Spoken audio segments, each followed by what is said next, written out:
So Andrew Tate did this clip. He recently did an interview, and he was talking about men and women and how men and women parent very differently. He also talks about screen time and what's concerning to him about these kids staring at screens all day long. You know, that's an issue that I care about deeply. But listen to what he says. And listen, don't jump, ladies in the chat. Instead of leaping to defend yourself, just listen, because truly I'm convinced now, does this man have like a camera into my home or something? Let's just listen. 201, we're going to go to Malik. Terrible at raising kids. They have the patience for it. They're patient. So they're good with the screaming. They're good with that. But they are terrible with discipline, with basic rules. If a 3-year-old is around his dad or 3-year-old is around me, no crying, no crying, no crying. Okay, no crying. Good, sit. I'm hungry. Then go get some food. I'm not going to get it for you. Go make them go, do it themselves. Learn. The woman's like, oh, okay, you want food? Here, you want this? Here, you want a screen? Here. Oh, he's crying. Give him this. They're just constantly babying. I know it's a baby, but they're babying the child so much.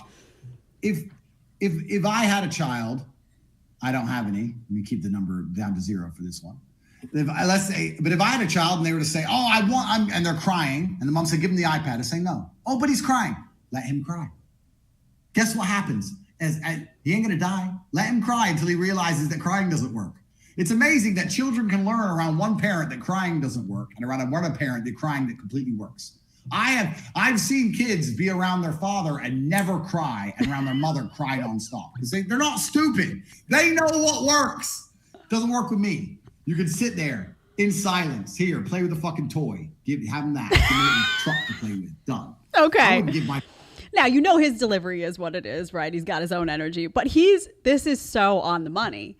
And there's a larger point here about why it's so important to have mom and dad in the home. And I thought of my own house, and I remember, I don't know if any of you know about sleep training, but essentially it's getting your baby to sleep in his own room or her own room, whatever, boy or girl, whatever, without screaming through the whole night. And you have to kind of train them that the crying is not going to get your attention.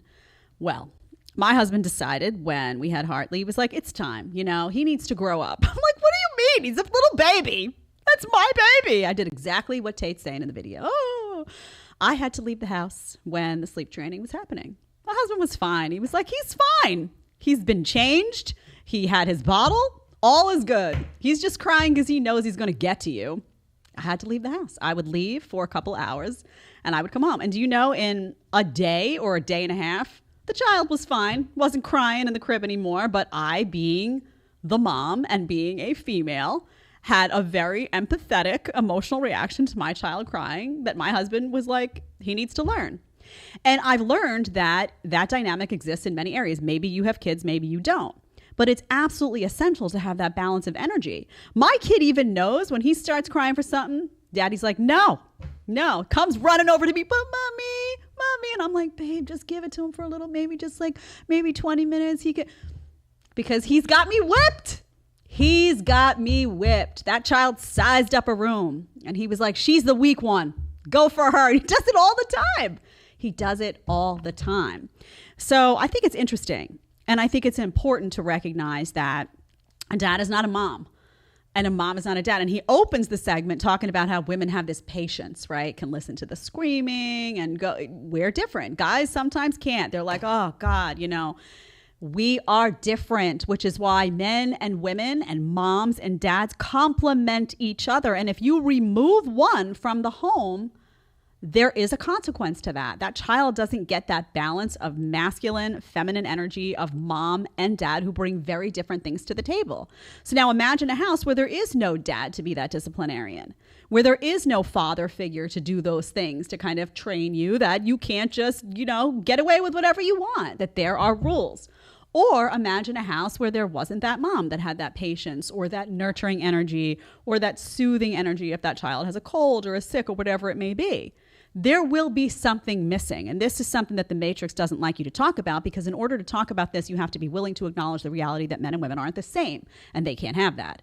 So this is a very important clip, even though it seems funny and entertaining and you're like, okay, I get it. It's actually deeply important because it keys into one of the main things that's under attack now, and that's the traditional family. And he's keying into one of the big reasons why it's so important. If you want to watch the full episode, you're going to click right here. And if you want to ask me a question one-on-one, you want to do a one-on-one FaceTime with a group of your friends, whatever you want, you need to download Connect right now. Click right here and let's get talking.